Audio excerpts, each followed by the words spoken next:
আল্লাহ রাব্বুল আলামিনের অশেষ মেহেরবানি যে আল্লাহ তাবারক তাআলা আমাদের সবাইকে একটি তাফসীরুল কোরআন মাহফিলে বহু বছর পর বসার, আসার, কথা বলার, শোনার তৌফিক এনায়েত করলেন। আমরা শুকরিয়া বলি আলহামদুলিল্লাহ। প্রকৃত অর্থে মানুষ কখন স্বাধীন হয়?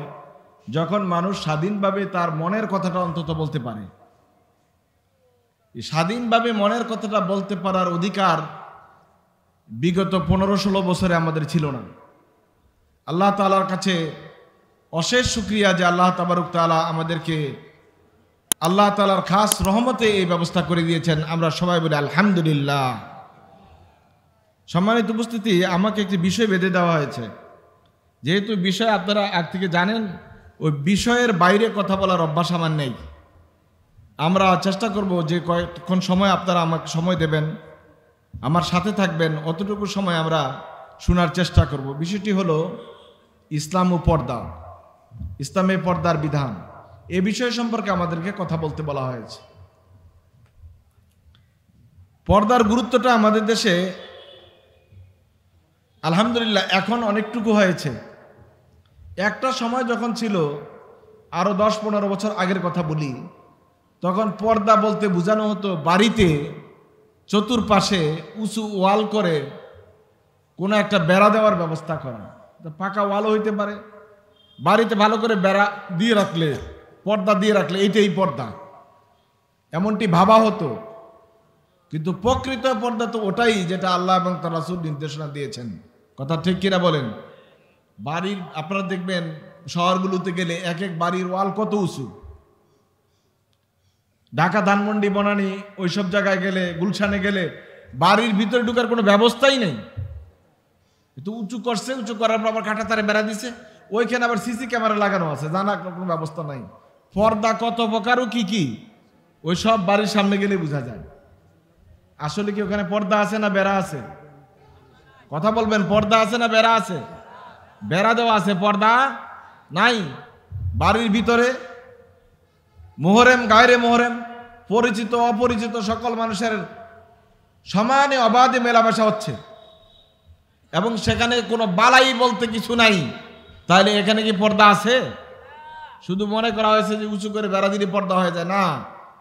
সম্মানিত ভাইয়েরা, পর্দার একটা ডেফিনেশন, একটা সংজ্ঞা, একটা চিত্র আল্লাহ সুবহানাহু ওয়া তাআলা কোরআন কারীমে বর্ণনা করেছেন।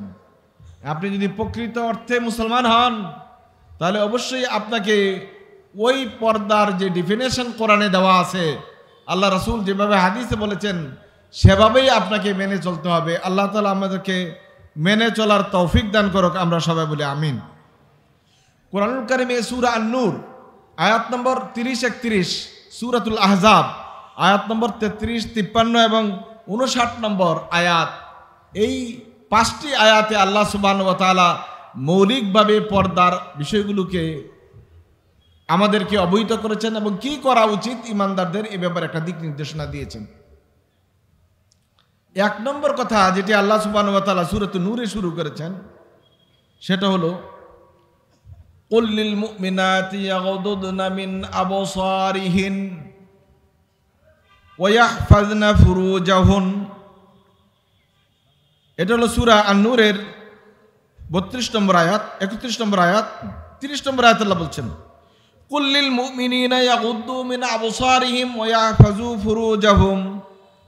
আপনি মুমিনদেরকে বলুন, হে রাসূল, তারা যেন তাদের দৃষ্টিকে অবনত করে রাখে এবং তার লজ্জাস্থানের হেফাজত করে। যালিকা আযকা লাহুম ইন্নাল্লাহা খাবীরুম বিমা ইয়াসনাউন। এটা তাদের জন্য সবচেয়ে বেশি পবিত্রতম কাজ, বিশুদ্ধতম কাজ, তাদেরকে সুরক্ষা দেওয়ার কাজ। আল্লাহ তাআলা এ বিষয়ে সবাই অবগত আছেন যা তারা কাজে পরিণত করে। ঠিক এরপরের আয়াতটাতে আল্লাহ তাআলা আবার আলাদা করে বলছেন। প্রথমে মুমিনদের কথা বললেন, তারপর মুমিন নারীদের কথা বললেন, কুল্লিল মুমিনাতি ইয়াগুদুদনা মিন আবসারিহিন ওয়া ইয়াহফাযনা ফুরুজাহুন। মুমিন নারীদেরকেও বলুন তারা যেন তাদের দৃষ্টিকে অবনত করে রাখে এবং তাদের লজ্জাস্থানের হেফাজত করে।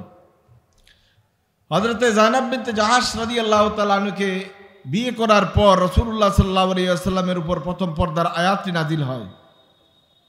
যে সম্পর্কে ওলামায়ে কেরাম বলছেন এটা তৃতীয় অথবা পঞ্চম হিজরিতে আল্লাহ সুবহানাহু ওয়া তাআলা পর্দার আয়াত ফরজ করেছেন। এর আগে উম্মাহাতুল মুমিনিনরা হযরতে আয়েশা রাদিয়াল্লাহু তাআলা থেকে শুরু করে আল্লাহ রাসূলের সকল স্ত্রীরা সাহাবীদের সামনে আসতেন, বসতেন, চলতেন, কথা বলতেন, একই মজলিসে আসতেন। এই বিষয়ে সর্বপ্রথম বাদ সাধলেন হযরতে উমর ইবনুল খাত্তাব রাদিয়াল্লাহু তাআলা। তিনি বললেন, ইয়া রাসূলুল্লাহ, এটা হতে দেওয়া যায় না। আপনার স্ত্রীদেরকে বলুন তারা যেন পরপুরুষের সামনে না আসে, না বসে। সহিহ বুখারীতে হাদিস আছে, আল্লাহ রাসূল সাল্লাল্লাহু আলাইহি ওয়াসাল্লামের সাথে হযরত উমর ইবনুল খাত্তাব রাদিয়াল্লাহু তাআলা আনহুর বিভিন্ন বিষয়ে ইখতিলাফ মতনৈক্য হয়েছে।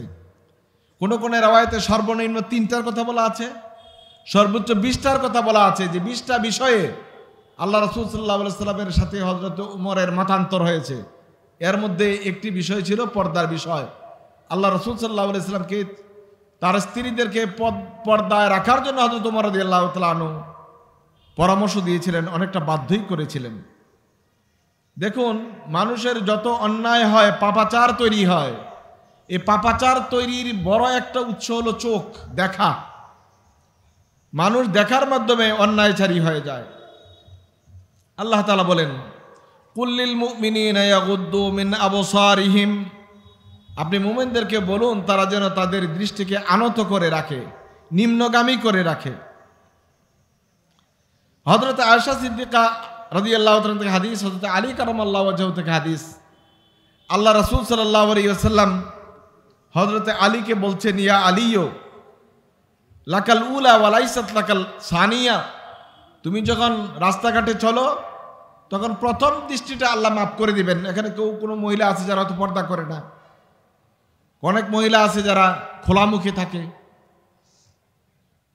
এদের দিকে প্রথম দৃষ্টি, যে তুমি চলছো, চলার জন্য প্রথম দৃষ্টিটা আল্লাহ তাআলা মাফ করে দিবেন। দ্বিতীয় দৃষ্টি এটা আল্লাহ রাব্বুল আলামিন মাফ করবেন না, কারণ দ্বিতীয়টা হলো ইন্টেনশনালি, ইচ্ছা করে তুমি তাকিয়ে আছো। আর প্রথমটা ছিল অনিচ্ছায়, অনিচ্ছাটা আল্লাহ রাব্বুল আলামিন মাফ করে দেবেন, কিন্তু দ্বিতীয়বার যে ইচ্ছায় তাকিয়েছো সেটা আল্লাহ রাব্বুল আলামিন ক্ষমা করবেন না। কেন আল্লাহ তাআলা বলছেন মুমিনরা যেন তাদের দৃষ্টিশক্তিকে আনত করে রাখে।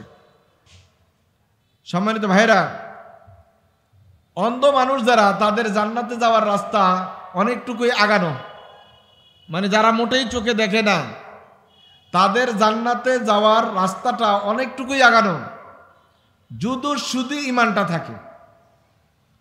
শুধু ইমানটা যদি থাকে, আমল যাই থাকুক না কেন, জান্নাতে যাওয়ার রাস্তাটা তার অনেক দূর আগানো। দলিল হাদিস বুখারীতে আল্লাহ রাসূল সাল্লাল্লাহু আলাইহি ওয়াসাল্লাম বলেন, মান সুলেবাত কারিমাতাইহি ওয়াজাবাত লাহুল জান্নাহ, যার দুই চক্ষু দৃষ্টিশক্তি তুলে নেওয়া হয়েছে, আল্লাহ রাব্বুল আলামিন তার জন্য জান্নাত ওয়াজিব করে দিয়েছেন। তাহলে একজন অন্ধ মানুষকে কিন্তু আমরা ভালোভাবে দেখি না, সহযোগিতাও করি না, রাস্তা পার করে দেওয়ার চেষ্টাও করি না, কিন্তু এটা মনে রাখবেন যে ওই লোকটার জান্নাতে যাওয়ার গ্যারান্টি আছে। আপনি যে দরবেশ, আল্লাহওয়ালা, পীর বুজুর্গ, মসজিদের খতিব, ইমাম, আপনার জান্নাতে যাওয়ার কোনো গ্যারান্টি নেই। সুবহানাল্লাহ বলবেন না? কারণ চোখের কোনো গুনাহ সে কামাই করে না। জানাল আইনি আন নাজর, আল্লাহ রাসূল বলেন দৃষ্টিশক্তির একটা জিনা রয়েছে, সেটা হলো অবাঞ্ছিত জায়গায় দৃষ্টি দেওয়া। সুতরাং আল্লাহ সুবহানাহু ওয়া তাআলা এই আয়াতে জিনা হারাম এটা বলেন নাই, বলছে চোখকে আগে নিচে নামাও, কারণ চোখ হলো গুনার উৎস। সব গুনাহ মানুষ কামাই করে চোখ দিয়ে। প্রথম দেখার পর ভালো লাগে, ভালো লাগা থেকে ভালোবাসা, ভালোবাসা থেকে দুষ্কর্ম, জিনা পর্যন্ত সেটা গড়িয়ে যায়।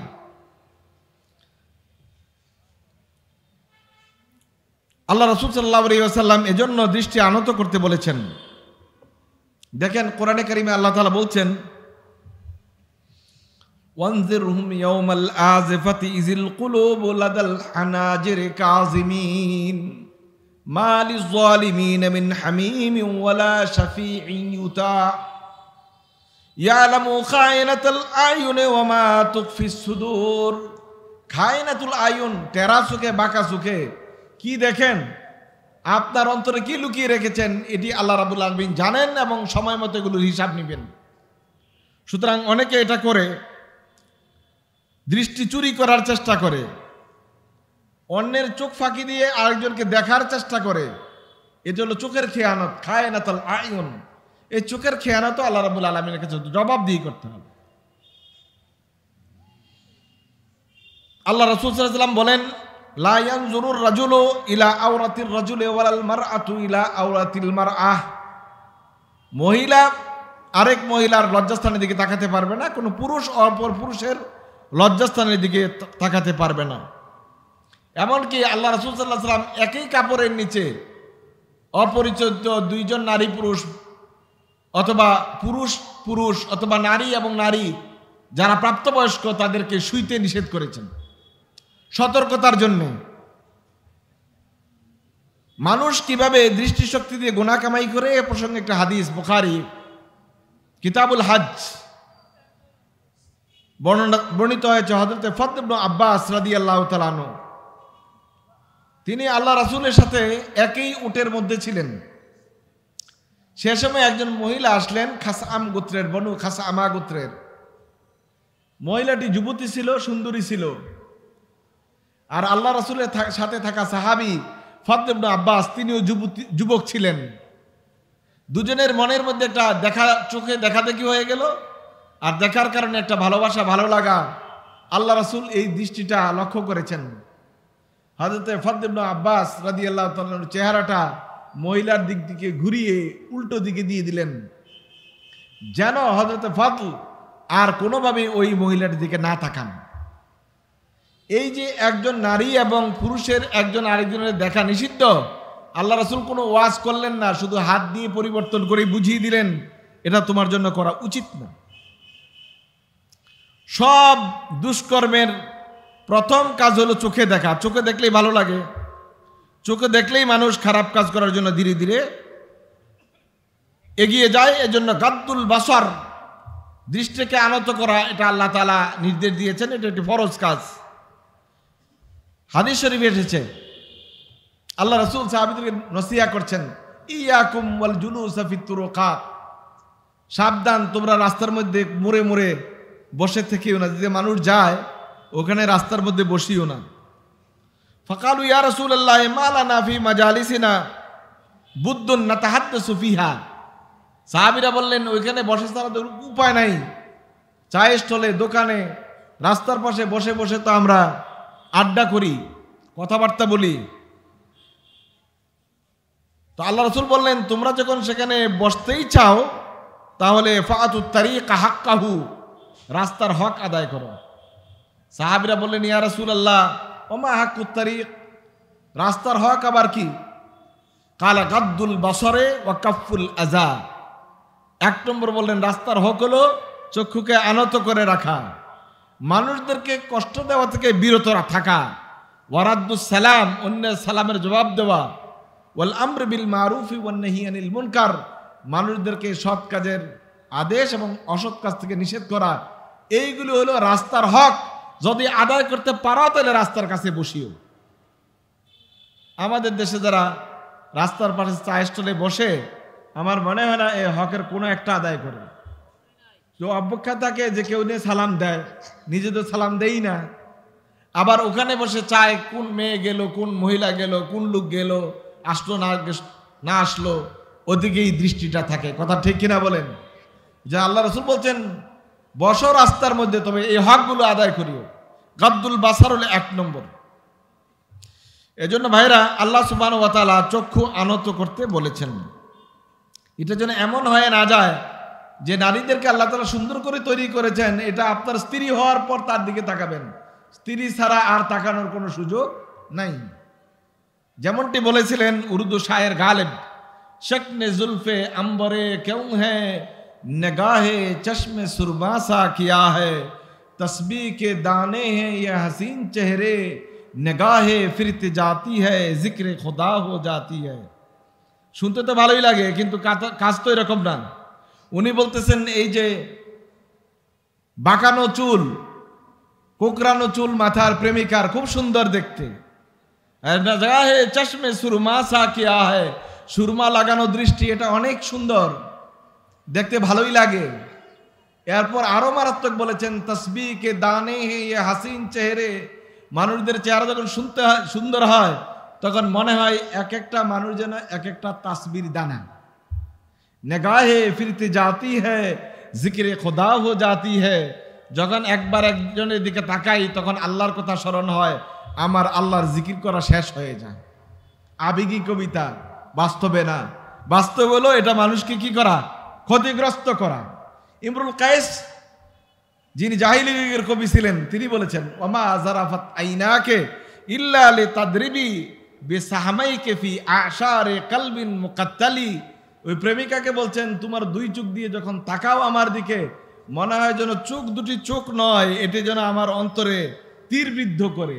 সুতরাং তখন আর আমি আজকে স্থির রাখতে পারি না।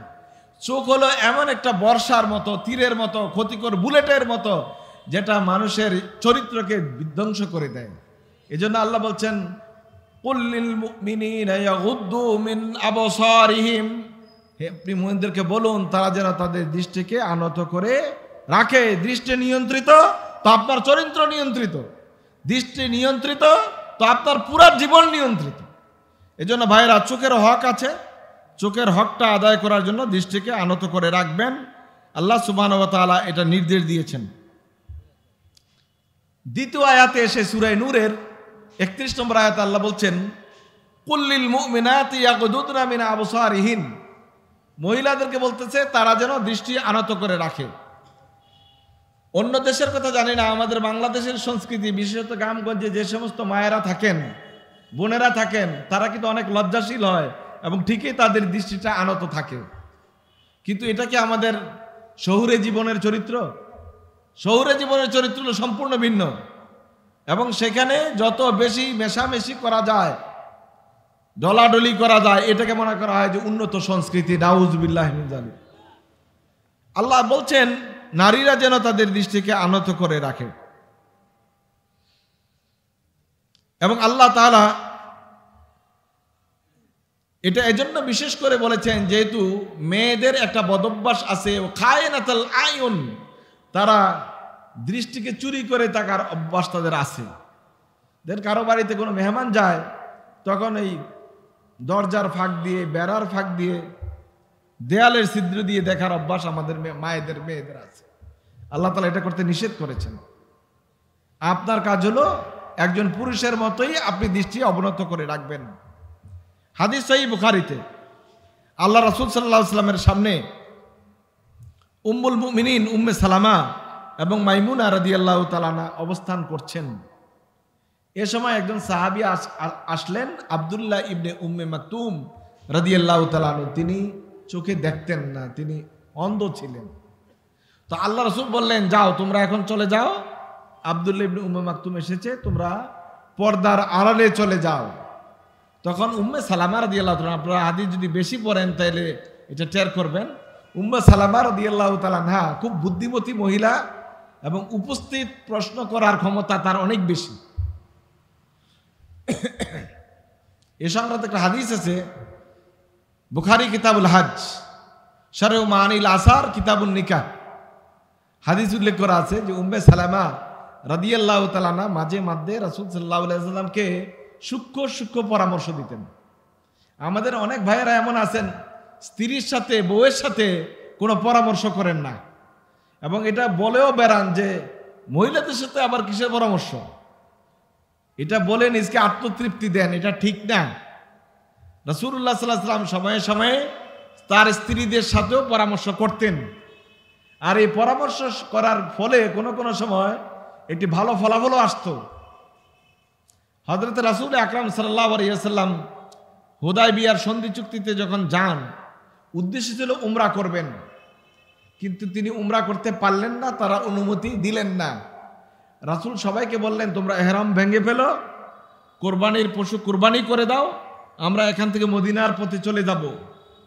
কিন্তু কোন সাহাবী আল্লাহ রাসূলের এই নির্দেশটা শুনেন নাই। কেননা সাহাবীদের অন্তরে একটা আগুন জ্বলতেছিল যে আমরা কি অপমান নিয়ে কাফেরদের কাছে লাঞ্ছিত হয়ে একটা গোলামি চুক্তির মতো চুক্তি করে আমরা মদিনায় চলে যাব? না, এটা হতে পারে না, আমরা যাব না। অনেকটা ওনারা আল্লাহ রাসূলের সিদ্ধান্তটাকে দ্রুত মেনে নিতে একটু অপেক্ষা করতেছিলেন।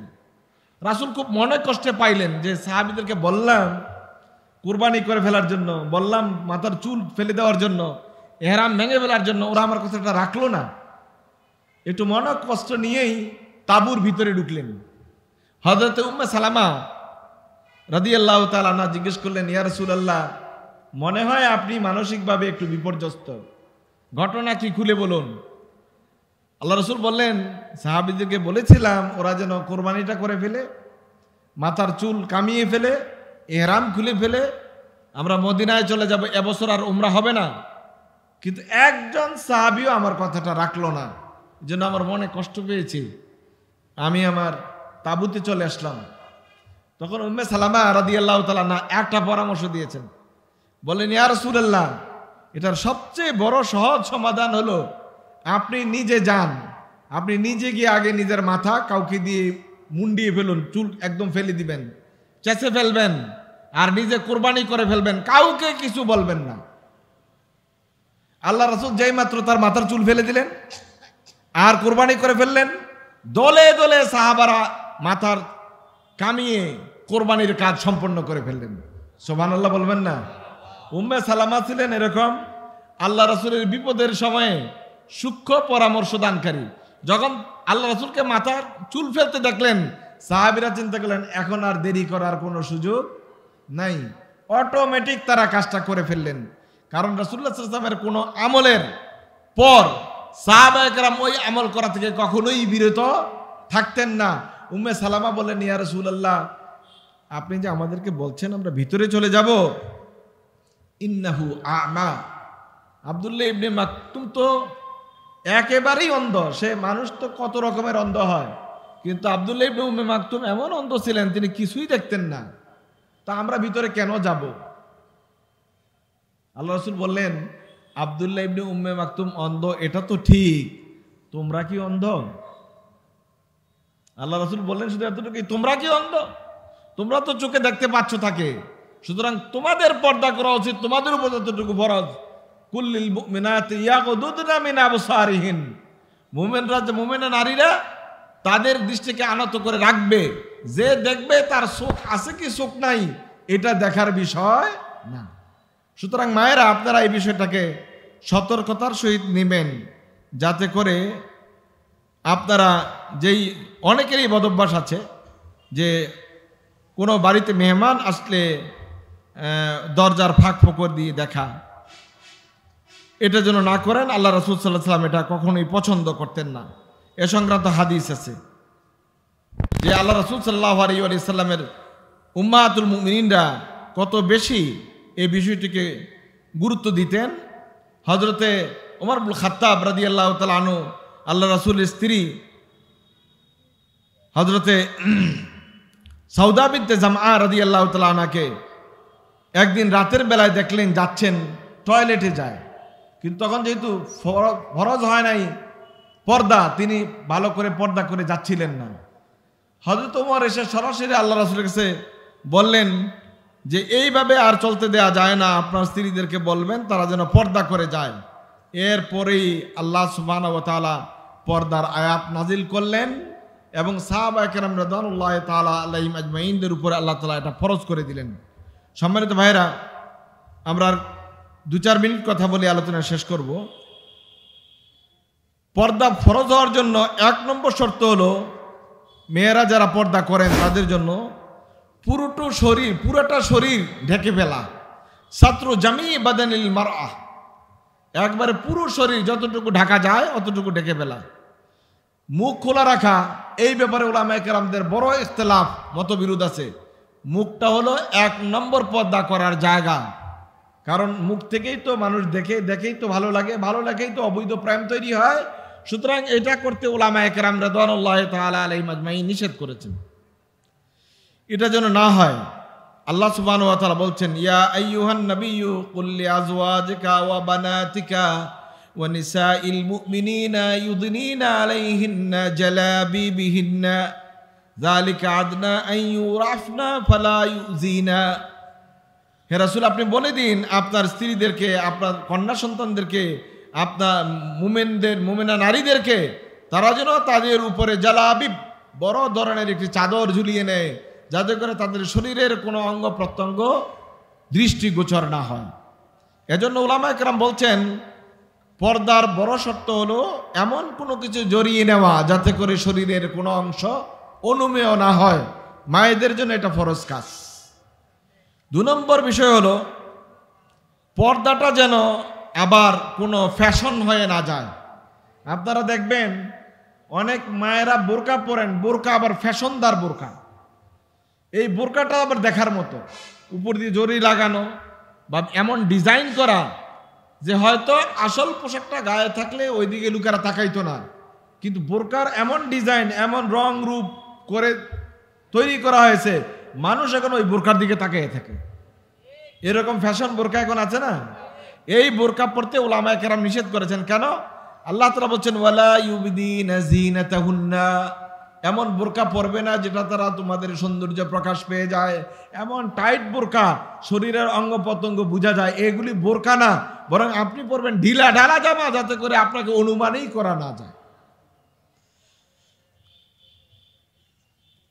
তৃতীয় বিষয় হলো আইয়াকুনা দাইয়াকান সাখিনান লা ইউশাফফু, এটা যেন হালকা এমন ভাবে না হয় যে ভিতর থেকে দেখা যায়, এমন টাইট যেন না হয় আপনার শরীরের অঙ্গ প্রত্যঙ্গগুলো বোঝা যায়, বরং পর্দা যা পরবেন এটা একটু মোটা কাপড়ের।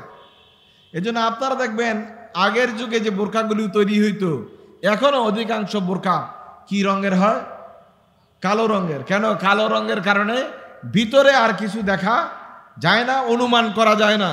এই যে কালো রঙের বোরকা পরা, এই রং এই জন্যই পছন্দ করা হয়েছে যাতে করে এটা দ্বারা কোনো অবয়ব অনুমান করা না যায়।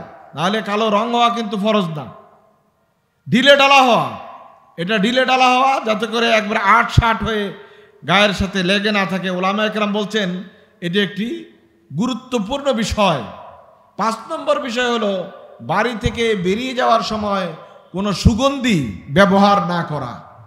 কিন্তু আমাদের মায়েরা বোনেরা তো এখন অনেক অ্যাডাল্ট, অনেক বেশি ফ্যাশন সচেতন। বাড়িতে যাওয়ার সময় বোরকা ওটা পরে যেটার মধ্যে অনেক ধরনের জরি জারি দেওয়া থাকে, আবার বেরিয়ে যাওয়ার সময় বডি স্প্রে, বডি লোশন ব্যবহার করে, যেটা সম্পূর্ণ শরীয়ত বিরোধী কাজ। এটা করবেন না। আল্লাহ রাসূল সাল্লাল্লাহু আলাইহি ওয়াসাল্লাম মহিলাদেরকে আতর ব্যবহার করতে নিষেধ করেছেন, কারণ এই আতরের দ্বারা মানুষের অন্তরে, মন, মগজ, মস্তিষ্কে একটা অন্যরকম ভাবের পরিবর্তন হয়।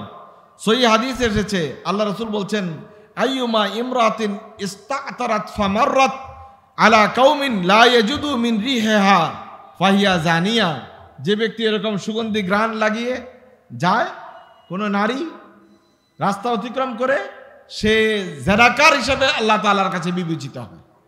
সুতরাং আগেই বুঝুন আপনি কি জানাকার হিসেবে বিবেচিত হতে চান, না আল্লাহর প্রিয় বান্দি হিসেবে বিবেচিত হতে চান। এবং আল্লাহ রাসূল সাল্লাল্লাহু আলাইহি ওয়াসাল্লাম থেকে হযরতে যায়েনব রাদিয়াল্লাহু তাআলা আনহা হাদিস বর্ণিত হয়েছে, তিনি বলছেন, ইজা খারাজাত ইহদাকুন্না ইলাল মসজিদ, তোমাদের কেউ কোনো নারী যদি মসজিদে যেতে চায় সালাত আদায়ের জন্য, সেজন্য কোনোভাবেই গায়ের মাঝে সে সুগন্ধি জিনিস ব্যবহার না করে। 6 নম্বর বিষয় যেটা উলামায়ে কেরাম সতর্ক করেছেন, আল্লা ইয়াশবাহা মালাবিসার রিজাল, নারীরা কখনোই পুরুষদের পোশাক পরবে না। আপনারা তো শহরে বন্দরে দেখবেন কিছু নারী, কিছু মহিলা এখন মনে হয় প্রতিযোগিতার সহিত এরা চেষ্টা করে ছেলেদের পোশাক পরার জন্য। সেরকম জিন্সের প্যান্ট, শার্ট, এমনকি চুলও ফ্যাশন করে কাটা, ছোট ছোট করে ছাটা, এরকম মেয়ে এখন আসে না নাই? হাজারে হাজার, হাজারে হাজার। এদের মধ্যে বরং এটাকে বলা হচ্ছে আধুনিকতা, এটাকে বলা হচ্ছে সভ্যতা, অথচ এটা হলো সম্পূর্ণ বেহায়াপনা, ফাহশা কাজ।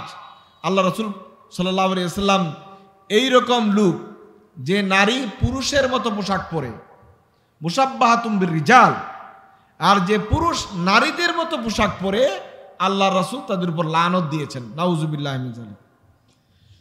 আল্লাহ রাসূল সাল্লাল্লাহু আলাইহি ওয়াসাল্লাম বলছেন, লাইসা মিন্না মান তাশাব্বাহা বির-রিজালি মিনান নিসা ওয়ালা মান তাশাব্বাহা বিন-নিসাই মিনার রিজাল। যেই নারী পুরুষের মতো বেশ ধারণ করে আর যে পুরুষ নারীর মতো বেশ ধারণ করে সে আমার উম্মতের অন্তর্ভুক্ত নয়। এবার বুঝুন তাদের জায়গায় কোন জায়গায়, যারা ফ্যাশন সচেতনতার নামে, ফ্যাশন শো এর নামে নিজেদের পোশাক আশাক পরিবর্তন করে আধুনিকতার নামে বেহায়াপনাকে উস্কে দিচ্ছে। এ সংক্রান্ত হাদিস আছে বুখারীতে এবং মুসলিমে সহিহ হাদিস আছে, যেখানে আল্লাহ রাসূল সাল্লাল্লাহু আলাইহি ওয়াসাল্লাম এই কাজটি করতে নিষেধ করেছেন। এমনকি মুসলিম নারীদেরকে আল্লাহ রাসূল বলছেন, এ তো গেল নারী এবং পুরুষের পোশাকের ব্যাপার। আরেকটা হলো 7 নম্বর বিষয়, আল্লাহ ইয়াশবাহা মালাবেসাল কাফেরাত। সে নিজে নারী কিন্তু পরছেও নারীদের পোশাক, বাট ওই নারী পোশাকটা ব্যবহার করে কাফের কোনো নারী ওই রকম পোশাক পরতে আল্লাহ রাসূল সাল্লাল্লাহু আলাইহি ওয়াসাল্লাম নিষেধ করেছেন। কাফের নারীরা যেরকম পোশাক পরে ওই রকম পোশাক ব্যবহার করতে আল্লাহ রাসূল সাল্লাল্লাহু আলাইহি ওয়াসাল্লাম নিষেধ করেছেন। একটা হাদিস এসেছে মুসলিম শরীফে, আল্লাহ রাসূল সাল্লাল্লাহু আলাইহি ওয়াসাল্লাম রাআন নবী সাল্লাল্লাহু আলাইহি ওয়াসাল্লাম আলাইয়া, মানে আব্দুল্লাহ ইবনে আমর বলছেন, আমার গায়ে আল্লাহ রাসূল সাল্লাল্লাহু আলাইহি ওয়াসাল্লাম দুইটা কাপড় দেখলেন, সাউবাইনে মুআসফারাইনে, এই দুইটা কাপড় হলুদ রঙে রাঙানো। ফাকালা ইন্না হাযিহি মিন সিয়াবিল কুফার ফালা তালবিসহা। আল্লাহ রাসূল বললেন, এগুলো তো কাফেরদের পোশাক, এগুলো তুমি আর কখনো পরিও না। সুতরাং ওইরকম পোশাক পরতেও উলামায়ে কেরাম নিষেধ করেছেন। এবং ওইরকম আচরণ করা, যে আচরণ দ্বারা বোঝা যায় যে তার মধ্যে নারীত্ববোধ যেটা, এটা বিলুপ্ত হয়েছে, এরকম পোশাক আশাক আচরণ আল্লাহ সুবহানাহু ওয়া তাআলা উম্মতে মুহাম্মদীর নারীদের জন্য নিষেধ করেছেন। এখন প্রশ্ন হলো যে হাত এবং মুখ ঢাকবে কিনা, এই ব্যাপারে উলামায়ে কেরাম রাদিয়াল্লাহু তাআলা আলাইহিম আজমাইন নানা কথা বলেছেন। সর্বশেষ কথা হলো, যাদের খুব বেশি প্রয়োজন, ঘরে কাজ করে ওরকম নারী, পর্দায় অতটা বালাই নাই, ক্ষেত খামারে কাজ করে অথবা কোনো কারখানায় কাজ করে, ওদের জন্য উলামায়ে কেরাম বলছেন যতটুকু উন্মুক্ত করা প্রয়োজন অতটুকু উন্মুক্ত করার অনুমতি দিয়েছেন। এটা গণহারে সবার জন্য না, সব সময়ের জন্য না। সবচেয়ে ভালো কাজ হলো মুখমণ্ডলকে এবং হাতকে ঢেকে রাখা। আপনারা দেখবেন ওই দুই জায়গায় মানুষের, বিশেষত পুরুষদের নজর বেশি যায়। সুতরাং এটা যদি খোলাই রাখলেন তো আর বাকি পর্দা করে লাভ কি? যতটুকু সম্ভব ঢেকে রাখুন। ঢেকে রাখার পক্ষে উলামায়ে কেরাম বলেছেন। পর্দা করবেন কেন, কি কারণে পর্দা করবেন, লাভ কি? 1 নম্বর হলো, এটা আপনার ইজ্জত সম্মানের সুরক্ষা দেয়।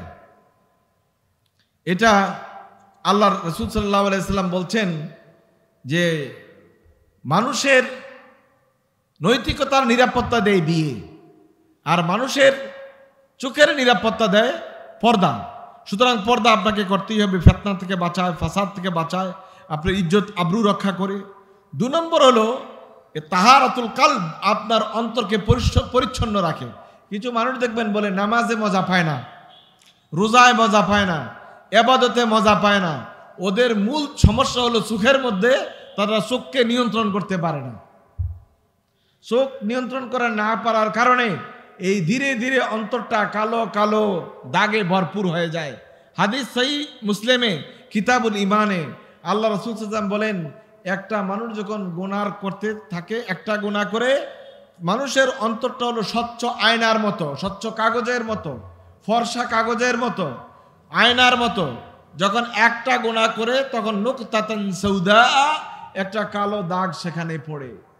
আবার একটা গুনাহ করে আরে একটা কালো দাগ পড়ে, একটা গুনাহ করে একটা কালো দাগ পড়ে। একটা সময় আসে যখন কালো দাগে দাগে এই তার অন্তরটা পুরো কালো হয়ে যায়, সেখানে কোনো সাদা দাগই থাকে না। আবার আল্লাহ রাসূল বলেন, যখন মানুষ গুনাহ ছাড়ে, একটা করে নেকামল করে, তো একটা দাগ ওখান থেকে চলে যায়, একটা নেকামল করে একটা দাগ চলে যায়। এমনকি সে যদি তার গুনাহকে কন্ট্রোল করতে পারে, এক পর্যায়ে কালো হয়ে যাওয়া ওই অন্তরটা আল্লাহ তাআলা সাদা পরিষ্কার শুভ্র করে দেন। সুতরাং তাহারাতুল কুলুব, অন্তরের পরিচ্ছন্নতার জন্য আপনি আপনার চক্ষুকে নিয়ন্ত্রণ করবেন, পর্দায় থাকবেন। দেখেন আল্লাহ সুবহানাহু ওয়া তাআলা সূরা আল-আহজাব আয়াত নম্বর 53, মহিলাদের কাছে কিছু চাইতে হলে, তাদের ঘরে কিছু থাকলে সেটা আনতে হলে পদ্ধতি প্রক্রিয়া বলে দিয়েছেন। ওয়াইজা সালতুমুহুন্না ফাসআলুহুন্না মিন ওরাই হিজাব। তাদের কাছে যদি কিছু চাইতে হয় যে আপনার ঘর থেকে একটা জিনিস নিব বা একটা কিছু প্রয়োজন হয় নেওয়ার জন্য, ফাসআলুহুন্না মিন ওয়ারাই হিজাব, পর্দার আড়াল থেকে চাইতে আল্লাহ তাআলা বলেছেন। তারপরে বলছেন যালিকুম আতহারু লিকুলুবিকুম ওয়া কুলুবিহিন, পর্দার আড়াল থেকে চাইলে এটা তোমার অন্তরের জন্য পবিত্রতা এবং নারীর অন্তরের জন্য পবিত্রতা, কারণ দৃষ্টির মধ্যেই তো প্রথম গুনাহটা শুরু হয়ে যায়। সম্মানিত ভাইরা, চরিত্রবতী নারীর জন্য এটা অত্যন্ত ফরজ কাজ যে সে অন্য পুরুষের কাছ থেকে তার দৃষ্টিটাকে আনত করে রাখবে। যে 14 জন পুরুষ তার জন্য হারাম, শুধু তাদের সাথেই সে দেখা করবে, মুখ খুলবে, আর অন্যদের সাথে সে যেন সব সময় পর্দা করে থাকে।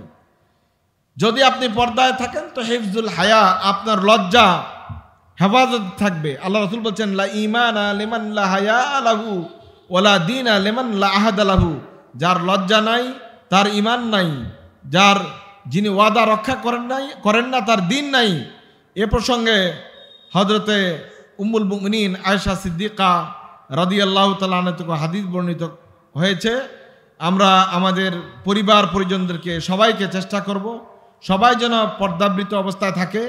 আর যদি এটা না থাকেন তো এখন বাংলাদেশের যে অবস্থা, সামাজিক যে প্রেক্ষাপট আপনাদের কাছে একদম পরিষ্কার। কথা ঠিক কিনা বলুন? ওলামায়ে কেরামদের ওয়াজ, নসিহা এবং আপনাদের মুরব্বীদের কঠোর শাসন, এটার কারণে কিছুটা নিয়ন্ত্রণে আছে। কিন্তু আমাদের শহর বন্দরে যারা থাকেন, আমাদের যারা নিজেদেরকে শিক্ষিত বলে মনে করেন এবং নিজেরা একটু নিজেদেরকে এক্সট্রা মনে করেন, তাদের কারণে কিন্তু পর্দার বালাই উঠে গেছে, মানুষ নির্লজ্জ হয়ে গেছে। আর এই ফাহশা কাজের জন্য শয়তান আমাদেরকে উৎসাহিত করতেছে। এটা এক সময় গোটা জাতির জন্য অকল্যাণ বয়ে আনবে, আমাদের আরো ভয়াবহ অবস্থা তৈরি হবে। স্ত্রীকে পর্দায় রাখবেন না, ভালো সন্তান পাওয়ার আশা করবেন না। স্ত্রীকে পর্দায় রাখবেন না, সুসন্তান পাওয়ার আশা করবেন না। আপনি তো কাটা গাছ লাগিয়ে মিষ্টি আঙ্গুর খাওয়ার আশা করতে পারেন না। আল্লাহ সুবহানাহু ওয়া তাআলা আমাদের সবাইকে বুঝার, আমল করার তৌফিক দান করুক। আমিন। ওয়া আখিরু দাওয়ানা আনিল হামদুলিল্লাহি রাব্বিল আলামিন ওয়া মা তৌফিকি ইল্লা বিল্লাহ। আসসালামু আলাইকুম ওয়া রাহমাতুল্লাহি ওয়া বারাকাতুহু। আল্লাহুম্মা সাল্লি আলা মুহাম্মদ ওয়া আলা আলি মুহাম্মদ কামা সাল্লাইতা আলা ইব্রাহিম ওয়া আলা আলি ইব্রাহিম ইন্নাকা হামিদুম মাজিদ। আল্লাহুম্মা বারিক আলা মুহাম্মদ ওয়া আলা আলি মুহাম্মদ কামা বারাকতা আলা ইব্রাহিম।